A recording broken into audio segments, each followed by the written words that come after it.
समाजवाद भनेको समानता र न्याय, उत्पादन र उपभोग, यी सबैमा सबैको चासो र सरकारको र उनीहरूले प्राप्त गर्ने उपलब्धिको नाम हो।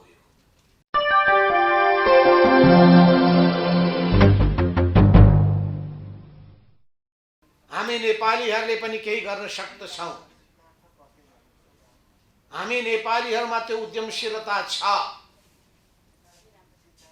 हामी नेपालीहरूमा मेहनत गर्ने बानी छ र हामी नेपाललाई, नेपालको कृषि क्षेत्रलाई, नेपालको अर्थतन्त्रलाई आत्मनिर्भर बनाउने दिशामा अघि बढ्न चाहन्छौँ भन्ने उदाहरण प्रस्तुत गर्ने हिसाबबाट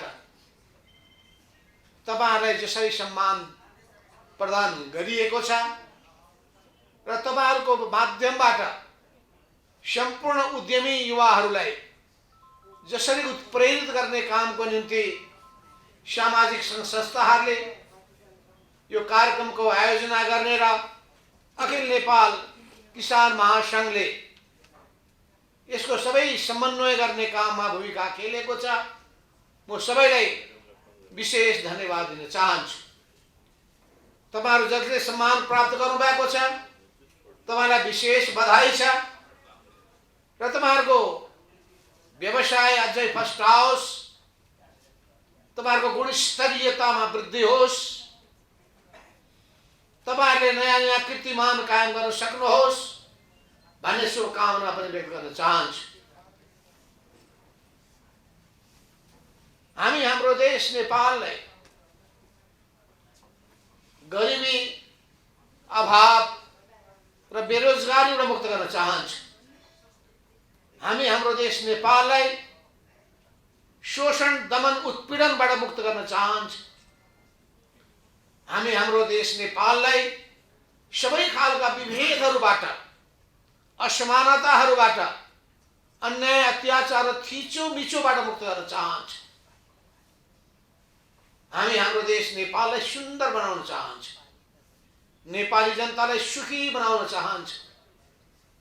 हामी प्रत्येक नेपालीहरूको अनुहारमा उज्यालोपन देख्न चाहन्छौँ, मधुर मुस्कान देख्न चाहन्छौँ, प्रसन्न हृदय भएको देख्न चाहन्छौँ र उहाँहरूको उत्तरोत्तर प्रगतिको चाहना र कामना पनि गर्दछौँ। अहिले भर्खरै नेपालको राजनीतिमा उदाएको नयाँ पार्टी नेपाल कम्युनिस्ट पार्टी एकीकृत समाजवादीको अध्यक्षको हैसियतले र यो देशलाई प्रधानमन्त्रीको हैसियतले सञ्चालन गरेर प्राप्त गरेको अनुभवको हिसाबले म भन्न चाहन्छु कि हाम्रो देशलाई समृद्ध बनाउने पर्याप्त आधारहरू विद्यमान छ। पिछडिएको अवस्थाबाट यो देशलाई समुन्नत बनाउने पर्याप्त सम्भावनाहरू विद्यमान रहेको कुरा म बताउन चाहन्छु। हामी प्राकृतिक सम्पदामा धनी देश हौं। कृषि क्षेत्रमा भनौं, पर्यावरणको क्षेत्रमा भनौं, वन जंगलको क्षेत्रमा भनौं, कृषिसँग जोडिएका यावत कुराहरू, कृषि, वन र विभिन्न जनावरहरू, फलफूलदेखि लिएर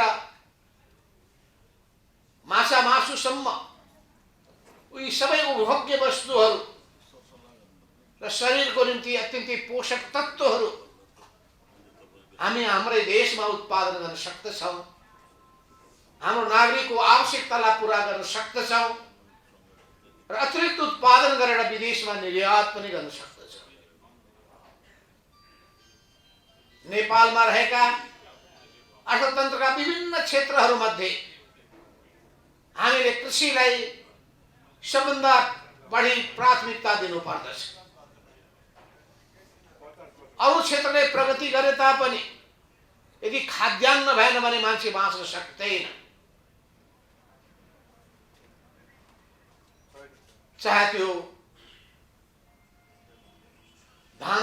होस्, मकै बाली होस्, कोदो बाली होस्, फापर बाली होस्, चाहे तरकारी होस्। कतिपय देशमा भात छैन भने आलु खाएर आलुले पनि भातकै जस्तो भूमिका खेल्दछ। यो भातै खानुपर्ने केही जरुरी छैन, कोदोले पनि स्वास्थ्यलाई राम्रो गर्छ, फापरले त झन् ज्यादा। तर हामी ज्यादा भात नभइकन चित्तै नबुझ्ने खालका जातका मान्छे पर्यो। भातै खानुपर्ने, भात नखाएर अब रोटी खाने पनि चलन सुरु भइसकेको छ। चामल र गहुँको मात्र होइन, जौबाट बनेको तपाईँलाई थाहा छ पाउरोटीहरू, विश्वमा पाउरोटी खाएर पनि जिन्दगी बिताइरहेका हुन्छ। धेरै देशहरूमा मूल खानाको रूपमा आलुलाई प्रयोग गर्ने गर्दछ। माछा मासुहरूले पेट भर्ने गर्दछ। हामी कहाँ त परिकार नै अनेक छ। 84 व्यञ्जन त्यतिकै भनिएको होइन। 84 व्यञ्जन जुन हामी कहाँ उहिलेदेखि भन्ने गर्दछौँ, थरी थरीका खानाका परिकारहरू, ती सबैले हाम्रो मनलाई प्रफुल्ल बनाउँदछ। जापानीहरूको एउटा उखान छ कि खानु मात्रै पर्याप्त होइन, खायो पेट भर्यो हिँड्यो त्यो मात्रै प्रमुख होइन। प्रमुख कुरा के हो भने खानका लागि 3टा चिज चाहिँदो रहेछ। त्यो 3टा चिज मध्ये पहिलो भन्दछन् लुकिङ गुड। खाना पस्केको ठाउँ हेर्ने बित्तिकै आनन्द लागोस्। कसरी तपाईँ थालमा पस्किनुहुन्छ, र हाम्रो कतिपय बानी के छ भने ठ्याक्क चाहिँ पन्युबाट निकाल्यो, ठ्याक्क चाहिँ भातहरू त्यहाँ थालमा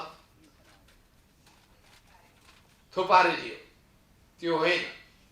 लुकिङ गुड, यसरी पस्किनुहोस् कि त्यो पस्केको चिज हेर्दाखेरि मनै आनन्दित होस्, त्यसलाई भन्छन् लुकिङ गुड। दोस्रो उनीहरूले भन्दछन् कि तपाईँ ढोकाबाट जब हेर्नुहुन्छ आफ्नो टेबलमा राखिएको खाना हेर्दाखेरि मन आनन्दित हुन्छ। जति नजिक जानुहुन्छ तपाईँ त्यति मिठो बास्ना आउँछ। त्यसलाई भन्छन् स्मेलिङ गुड। बास्ना मिठो हुनुपर्दछ। मिठो बास्ना बनाउन कोहीले गाईको घिउ राख्छन्, भैँसीको घिउ। बास्ना मिठो बनाउन थरी थरीका चिजहरूमा थरी थरीका चिजहरू मिसाएका हुन्छन्। त्यसलाई भन्छ स्मेल गुड। तेस्रो भनिन्छ खाना सुरु गरिसकेपछि प्रत्येक घाँस खाँदाखेरि मिठो मान्यो भने त्यसलाई भन्छन् इटिङ गुड। हेर्दा पनि आनन्द, बास्ना आउँदा पनि आनन्द, खाँदा पनि महाआनन्द। मान्छेको जीवन के हो त? के को लागि हो जीवन? के दुःख मनाउनका लागि मानिस जीवन? सुखको प्राप्तिको लागि हो। आजसम्म मानव जातिले जति सङ्घर्ष गरेका छन् त्यो कष्टबाट मुक्ति पाउनका लागि, सबै खालका अप्ठ्याराहरूलाई पन्छाएर उनीहरू सजिलो स्थिति बनाउनका लागि। हिजो कस्तो हामीले हेर्दा हेर्दैको समय सम्झिनुहोस् त। हामीले आफ्नो अर्को सहरमा भएका दाजुभाइ बुवा आमालाई कुरा गर्नु पर्यो भने घरभन्दा टाढा सदरमुकाममा भएको एउटा आकाशवाणीमा लाइन लागेर बस्दथे। अनि आकाशवाणीबाट हेलो भनेर बल्ल बल्ल कुरा गर्दथे। अचेल त घर घरमा मात्रै होइन, भैँसी चराउन जाँदा पनि मोबाइलमा, बाथरुम पस्दाखेरि पनि मोबाइलमा, ओछ्यानमा सुतिरहेको बेला पनि मोबाइलमा। हुँदा हुँदा त अस्ति मैले देखेँ भर्खरको 8 महिनाको केटो आमाको हातबाट मोबाइल खोसेर हेलो हेलो गर्ने। 8 महिनाको सानो बच्चो छोड्दैन। उसले देखिया छ बाबुको हातमा मोबाइल। अनि यो मोबाइल भनेर उसले बुझ्या केही पनि छैन। विज्ञान र प्रविधिले कत्रो ठुलो प्रगति गरेको छ भन्ने कुरा विज्ञानका चमत्कारहरूले आज मानव जातिहरू धेरै लाभान्वित भएका छन्। विज्ञानका सबै प्रविधिहरूलाई हामीले प्रयोग गर्न सक्नुपर्छ सबै क्षेत्रमा। र हामीले विचारमा पनि वैज्ञानिक विचार लिएका छौँ। मार्क्सवादको विचार, लेनिनवादको विचार, समाजवादको विचार, सामन्तवादबाट मुक्ति हासिल गर्ने र किसानको मुक्ति प्रदान गर्ने कुराबाट सुरु हुन्छ।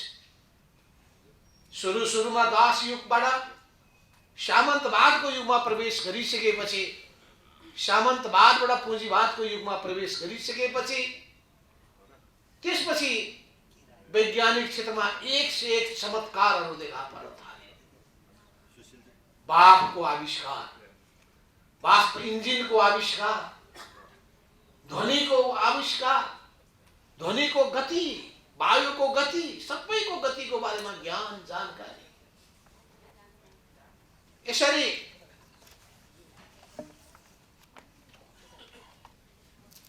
वास्तवमा भन्ने हो भने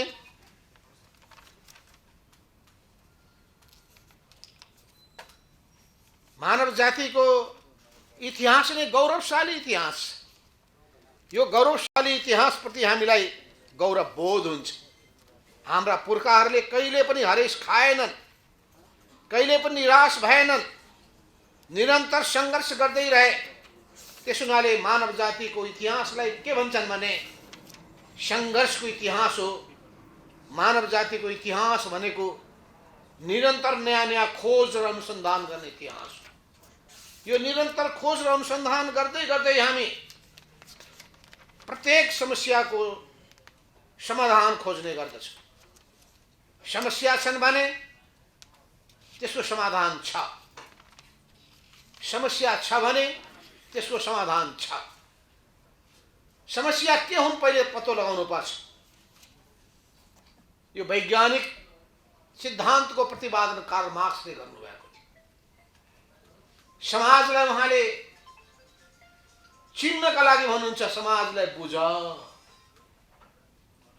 अनि समाजलाई बुझेर मात्रै हुँदैन, त्यो समाजलाई बदल्ने काम पनि गर। सिर्फ बुझ्ने र बदलिने, रोग पत्ता लगाउने र रोगको औषधि दिने। त्यस हुनाले आजभन्दा 500 वर्ष अगाडि सुरु भएको यो वैज्ञानिक क्रान्तिको चरणमा हामी प्रवेश गरेका छौँ।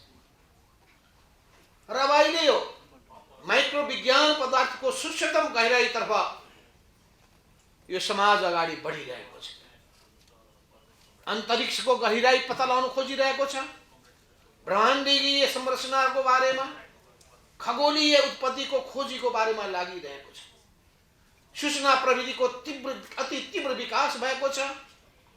नयाँ नयाँ वैज्ञानिक अनुसन्धानले मानव मस्तिष्कलाई चुनौती दिने दिशामा त्यो अगाडि बढिरहेको छ। हामी सम्झौँ लाखौं लाख वर्ष पहिलेको त्यो मानव जातिको उत्पत्तिको समय, पृथ्वीको उत्पत्तिको समय, आदि मानवबाट सुरु भएको यो मानव जीवन कसरी सबै चुनौतीहरूको सामना गर्दै, श्रम गर्दै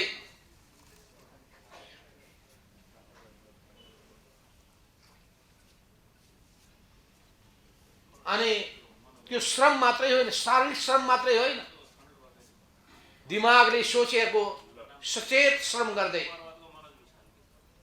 अनि श्रमका जम्मै औजारहरू। हिजो तपाईहरुलाई थाहा छ किसान दाजुभाइ दिदीबहिनीहरूले हलोले खेती गरिन्थ्यो। हलोले खेतका माटाहरूलाई खनेर दिनभरि लगाएर अनि त्यसलाई सम्याएर रोप्ने काम गरिन्थ्यो। तर अब नयाँ नयाँ प्रविधि आइसकेको छ। ट्र्याक्टर र नयाँ नयाँ चिज एकै दिनमा एकै घन्टामा बिघाका बिघा जग्गाहरू त्यसले जोत दिन्छ। धान काट्ने मेसिनहरूको तुरुन्तै धानलाई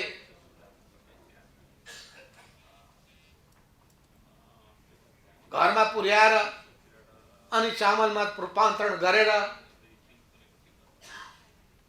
विभिन्न काममा प्रयोग गर्नका लागि आधुनिकतम प्रविधिहरू औजारहरूको उत्पादको विकास भइसकेको छ। मान्छेको बौद्धिक क्षमता बढिरहेको छ। उत्पादक श्रमहरू देखा पर्न थालेको छ। मानव चेतनामा प्रगति भइरहेको छ।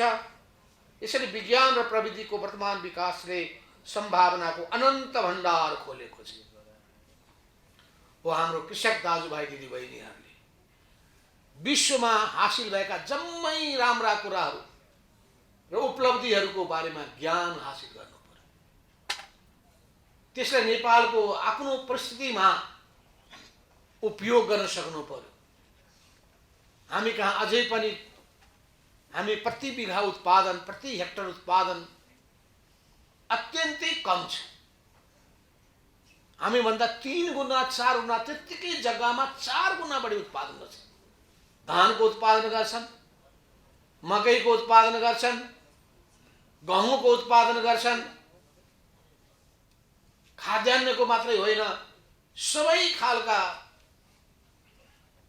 चीजहरू त्यसको उत्पादन अत्यन्तै थोरै समय, थोरै ठाउँमा धेरै अनि कुनै थोरै समयमा छिटो यी सबै हुने गरेको पाइन्छ। त्यसको निम्ति पानीको सिँचाइको व्यवस्थाको आफ्नो पक्ष छ। अत्यन्तै आधुनिक बीज बिजनको महत्त्व छ। त्यहाँभित्र फर्टिलाइजरको ठुलो महत्त्व छ। र यी सबैको सन्दर्भमा पनि अब मान्छेले म्यानुअलको प्रयोग अर्थात्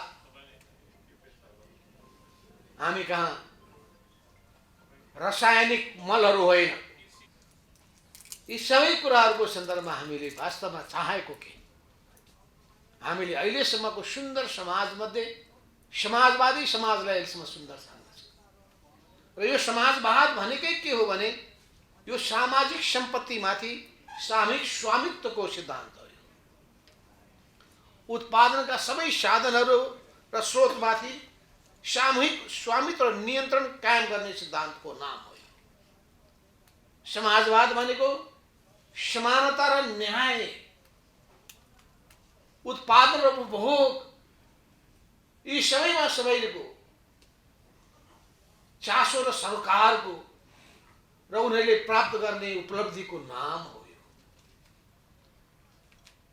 यस अर्थमा हामीले अगाडि बढ्दै जाने क्रममा सोच्नै पर्ने, ध्यान पुर्याउनै पर्ने कुरा के छ भने कि आजसम्मको हाम्रो इतिहास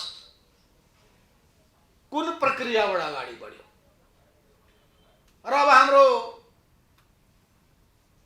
भोलिको भविष्य कस्तो हुनेछ। जसले विगत इतिहासको ज्ञान राख्दैन र भोलिको भविष्यको बारेमा परिकल्पना गर्दैन, त्यो मान्छेले केही पनि गर्न सक्दैन। तर विगतको कुरा मात्रै कोट्याउँछ, भविष्यको मात्रै गफ हाँकेर हिँड्छ भने पनि काम लाग्दैन।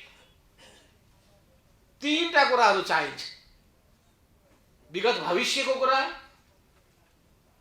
विगतको इतिहासको कुरा, अहिलेको वर्तमानको कुरा, भोलिको भविष्यको कुरा। विगत इतिहासको पनि ज्ञान हासिल गर्नै पर्छ। कस्ता कस्ता अप्ठ्याराहरू पार गर्दै आजको अवस्थामा आइपुगेको छ भन्ने कुरालाई हेक्का राख्नै पर्छ। आजसम्म यो बिन्दुमा ल्याउने काममा भूमिका खेल्ने व्यक्तिहरूको उच्च मूल्याङ्कन र प्रशंसा गर्नै पर्छ। देशको अस्तित्वको सवाल होस्, समाज विकासको सवाल होस्, समाजले हासिल गरेको प्रगतिको सवाल होस्, या जुनसुकै क्षेत्रमा पनि हाम्रा पुर्खाले खेलेको भूमिकाको हामीले उच्च मूल्याङ्कन गर्नै पर्छ। त्यो जोसुकै किन नहोस्। तर आजका चुनौतीलाई पनि हामीले बिर्स्यौँ भने, आजका अप्ठ्याराहरू के छन् त्यो थाहा पाएनौँ भने, अहिलेको परिवेश कस्तो छ भने त्यो हामीले थाहा पाउन सकेनौँ भने, र अघि बढ्नुपर्ने हाम्रो उद्देश्य के हो त्यो थाहा पाउन सकेनौँ भने, र हामी यो जीवन किन बिताइरहेका छौँ, के का लागि, यो बुझ्न सकेनौँ भने हाम्रो कुनै उपादेयता रहँदैन।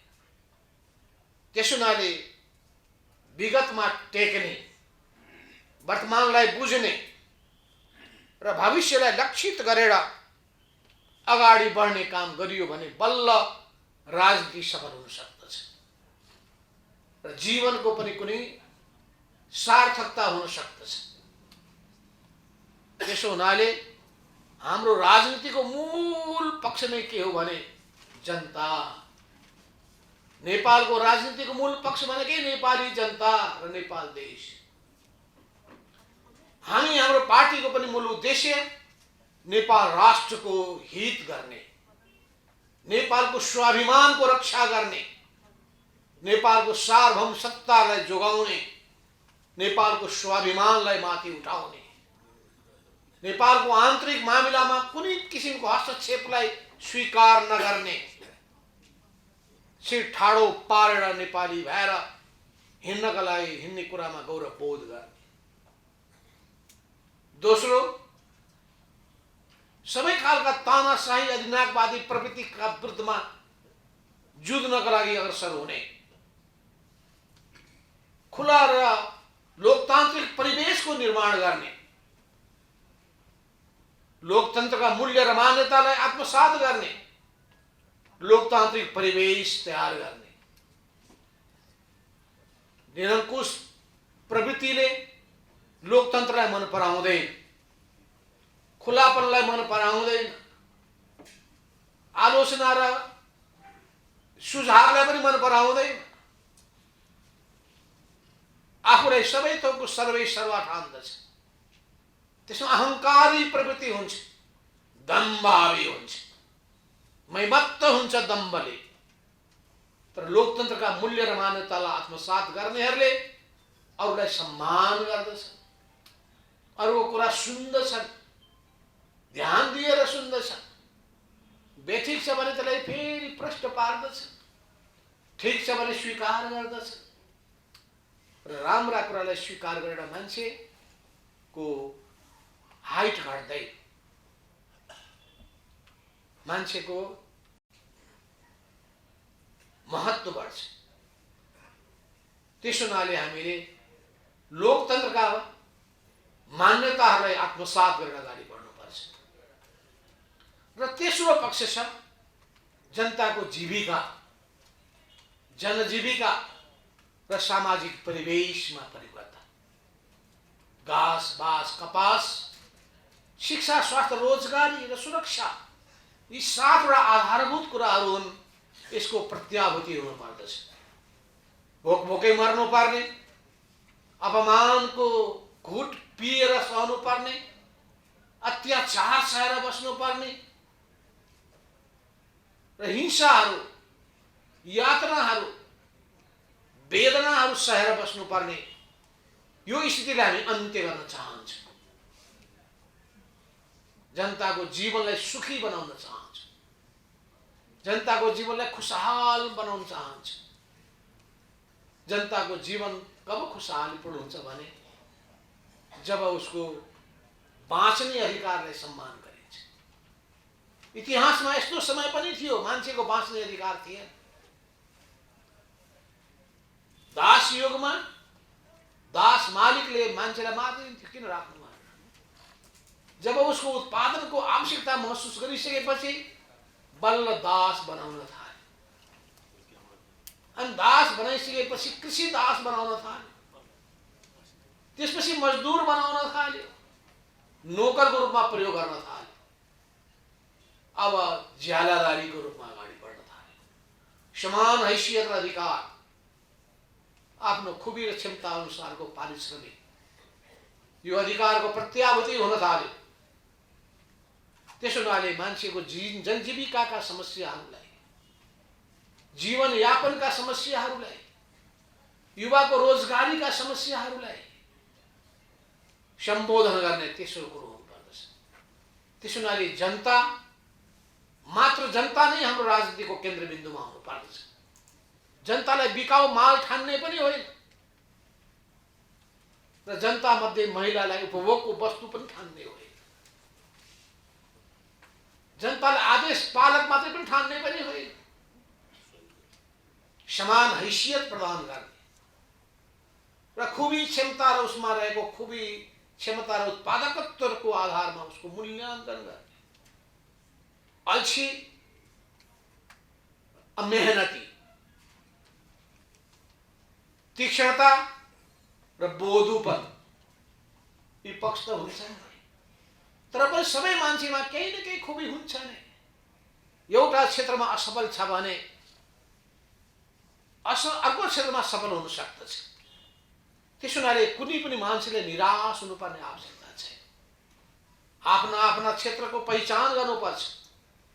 तपाईँ गीत गायन गरेर पनि आफ्नो नाम चमकाउन सक्नुहुन्छ। नृत्य गरेर पनि तपाईँ आफ्नो नाम चमकाउन सक्नुहुन्छ।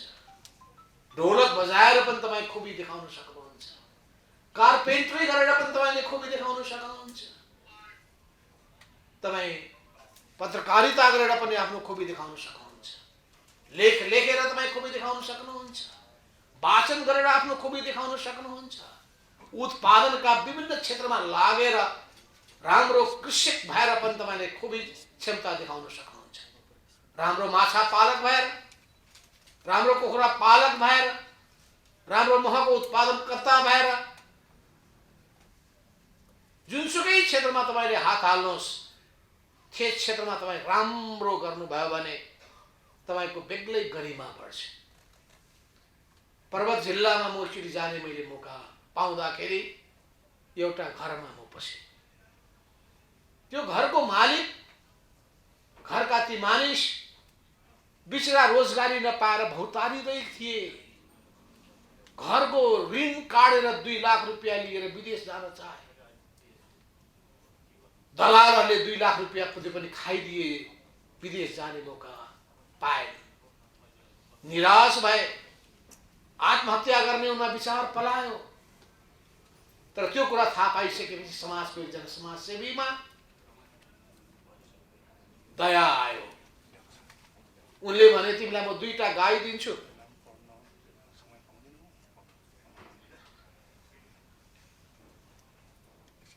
त्यसपछि उनले 2टा गाई पाल्न सुरु गरे। 2टा गाईबाट उनले दूध उत्पादन गर्न थाले, दूध बिक्री गर्न थाले। दूधको बिक्रीबाट आएको आम्दानीबाट 10वटा गाईहरू किने, 50वटा गाई किने, 100वटा गाई किने, 200 गाई किने। मान्छेलाई रोजगारी उनले दिन थाले। उनले एउटा पसल खोले, मिठो दूध, 1 चम्चा पनि पानी नमिसाएको दूध। हामी कता दूध बिक्री गर्नु पर्यो भने घैटाका घैटा पानी मिसाएर हामी बेच्छौँ अनि हाम्रो इज्जत खतम। व्यापार चौपट, लोभले लाभ, लाभले बेलाभ। त्यस्तो गर्न हुँदैन। उनले 1 चम्चा पनि पानी नमिसाइकन दूध बेचेपछि सारा बजारमा अब मान्छे चिया खानै छोडिदिए। त्यही जाने, मजाले दूध खाने, तगडा तगडा पालमान बन्न थाले। हाम्रो मन्त्रीजी जस्तै।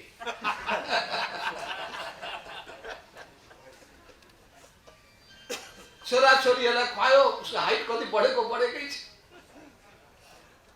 दूधमा त्यो पोषक तत्त्व हुन्छ, हाइट बढाइदिन्छ। दूधमा र अन्डामा ख्याल गर्नुहोस् है। जसले धेरै अन्डा खुवाउँछ र दुध खुवाउँछ उसको छोराछोरीहरू हृष्टपुष्ट हुन्छ र अग्लो हुन्छ। अनि त्यो सबै भइसकेपछि उनले सारा परिवारको निम्ति उनले निकै ठुलो आम्दानीको जगेर्ना गर्थे। यस्ता उद्यमीहरू तपाईहरू पनि जुन असली तपाईहरू मध्ये नै कोही हुन सक्नुहुन्छ। अहिले तपाईहरू प्रत्येक अब त्यहाँ अगाडि बढ्न थाल्नुभएको छ। रोजगारीका लागि विदेश जानुपर्ने छैन, आम्दानीका लागि विदेश जानु पर्दैन। हाम्रै देशमा आम्दानीका थुप्रै सम्भावना छ। कृषि क्षेत्रलाई पहिलो प्राथमिकता दिन्छौँ। कृषिको आधुनिकीकरण गर्ने, यसको व्यवसायीकरण गर्ने र त्यसको यान्त्रिकीकरण गर्ने यो तरिकाबाट कृषिको हामी विकास गर्न चाहन्छौँ। राज्यले त्यही नीति बनाउनुपर्छ। हामीले कृषिमा त जोड दियौँ तर बजारसँग जोड्न सकेनौँ भने काम छैन त्यसको। कृषिमा त जोड दियौँ, बजारसँग जोड्यौँ, तर एक्लै एक्लै किसानभन्दा सामूहिकतामा गयौँ भने सबैलाई लाभ पनि हुन्छ। त्यसैले सामूहिकतालाई, सहकारितालाई हामी प्रोत्साहन दिन्छौँ। किन समाजवादतर्फको यात्रा हो हाम्रो, र समाजवाद सामूहिकतामा र सहकारितामा बाँच्दछ। र एकले अर्कालाई सहयोग गर्नै पर्ने हुन्छ। कसैले गाईको हेरविचार गर्ने, कसैले दुधको मार्केट बजारको बारेमा बन्दोबस्त गर्ने, कसैले बजारको अध्ययन गर्ने, कसैले त्यहाँ चाहिने पर्ने सामान खरिदको काममा जुट्नुपर्ने। यी जम्मै कामहरूमा सबैले कामको बाँडफाँड गरेर लाग्न सकिन्छ। यस अर्थमा कृषि उद्यममा, कृषि क्षेत्रमा लाग्ने कुराले इज्जत घट्ने होइन, बढ्छ। यो कृषि उद्यमको रूपमा अगाडि बढाउन सक्नुपर्छ। उद्यमशीलता र यी सबै बजारसँग जोड्नका लागि फेरि बाटाघाटाहरू, यसलाई भौतिक पूर्वाधारको विकासमा राज्यले दिनुपर्ने ध्यान, क्वालिटीको काम, छिटो सहितको काम, कम खर्चमा धेरै गर्न सकिने कामहरू गर्नुपर्दछ। त्यसपछि हामीले मानिसहरूको शिक्षामा र स्वास्थ्यमा जोड दिनुपर्छ, सिप विकासमा जोड दिनुपर्छ। सिप हासिल गरेका मान्छेहरू उद्यमशीलतामा लाग्दछ।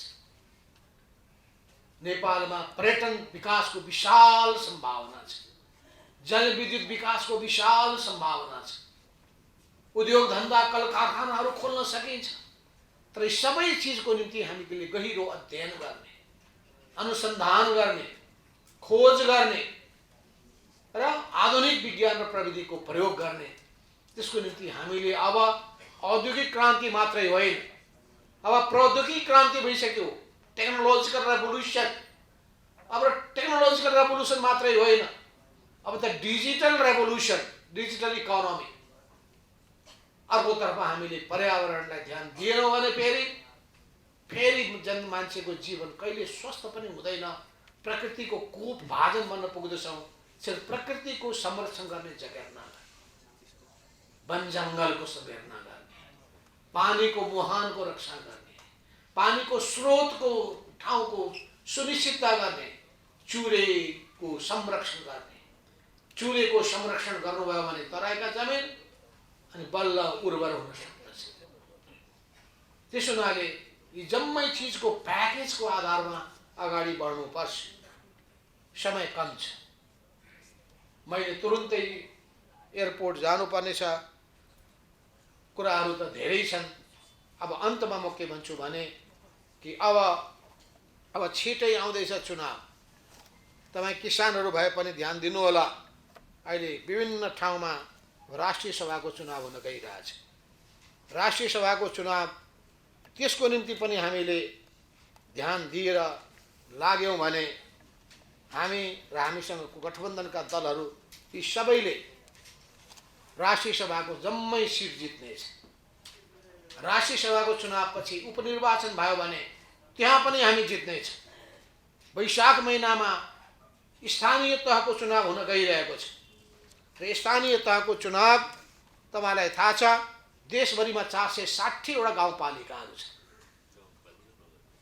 देशभरिमा 293 वटा नगरपालिकाहरू छ, जम्मा जम्मी 753 वटा स्थानीय तहहरू छन् र 753 को 1506 जना मेयर, उपमेयर, प्रमुखको चुनाव हुनेछ। त्यसै गरी 6742 वटा वडाहरू छन्। यी प्रत्येक वडामा 5 जनाको दरले झन्डै 35031 जनाको चुनाव हुनेछ। यी सबै चिजको निम्ति हामीले तयारी गर्नुपर्छ। तपाईहरु आफ्नो आफ्नो गाउँ ठाउँमा त्यहाँका जनताको माझमा बिज्नुहोस्, उनीहरूलाई पनि एकताबद्ध बनाउनुहोस्, उनीहरूलाई पनि आफूमा समेट्नुहोस्। सहकारिताको काममा सहकारी संगठन बनाउने कुरामा उत्पादन सहकारी, वितरण सहकारी उपभोग सहकारीका विभिन्न क्षेत्रहरूको अधिकतम प्रयोग गर्ने कुरामा तपाईहरु जुट्नुहोस्। मलाई लाग्दछ तपाईहरु उत्पादनको नेता मात्रै होइन, भोलि जनताको निर्वाचित जनप्रतिनिधि भएर जनताको नेता र त्यहाँ गएर स्रोतलाई आफ्नो स्वार्थमा होइन, साँचो अर्थमा निस्वार्थ भावनाले त्यो गाउँ र पालिका र नगरपालिकाको एकदम राम्रो डिजाइन बनाएर विकासको खाका बनाएर बाटा घाटा र जम्मै सुविधाहरू प्रदान गर्ने एउटा शहर जस्तै बनाउने काममा जुट्नुभयो भने चीनमा जानुहुन्छ, गाउँ पाउनुहुन्न, सबै सहर भइसक्यो, सबै सहर भइसक्यो। हामी पनि प्रत्येक गाउँलाई सहर भने के हो? सुविधा सम्पन्न ठाउँ, राम्रो बाटा घाटाहरू, पढाइदेखि लिएर जम्मै सुविधा सम्पन्नताहरू, रोजगारीदेखि लिएर जम्मै आफ्नो विकासका सबै क्षेत्रहरूमा पहुँचहरू, यी सबै कुराहरू गर्न सकिन्छ। र किसानहरू वास्तवमा शानका प्रतीक पनि हुन्, देशको मानका प्रतीक पनि हुन्। तपाईँ किसान दाजुभाइ दिदीबहिनीहरू कृषि क्षेत्रमा संलग्न भएको कुरामा गौरव बोध गर्नुहोस्। तपाईहरु प्रत्येकलाई म जहिले अहिले सम्मान हासिल गर्नुभएको छ र सम्मान हासिल गर्ने व्यक्तिलाई हौसला प्रदान गर्नका लागि उपस्थित भएको छ, सबैलाई म धेरै धेरै धन्यवाद दिन चाहन्छु। सम्मान हासिल गर्नेलाई बधाई दिन चाहन्छु, उत्तरोत्तर प्रगतिको कामना गर्न चाहन्छु र यो संस्थालाई पनि यसको निम्ति आयोजना गर्नुभएकोमा धन्यवाद दिँदै आफ्नो भनाइ टुङ्ग्याउनु भन्दा पहिले म तपाईहरुलाई अब यो कार्यक्रममा आज तपाईहरुले अखिल नेपाल किसान महासंघको घटक संगठनको रूपमा युवा किसान संगठन पनि गठन गर्न गइरहनु भएको छ। त्यो युवा किसान संगठन गठन गर्न गइरहनु भएकोमा त्यसका जुन जो व्यक्तिहरू पदाधिकारीमा आउनुहुनेछ, त्यसको सदस्यमा आउनुहुनेछ, त्यसमा आबद्ध हुनुहुनेछ, सबैलाई अग्रिम बधाई र शुभकामना पनि दिन चाहन्छु। यति भन्दै म आफ्नो भनाइ यही टुङ्ग्याउँछु। हस्त, धन्यवाद, नमस्कार।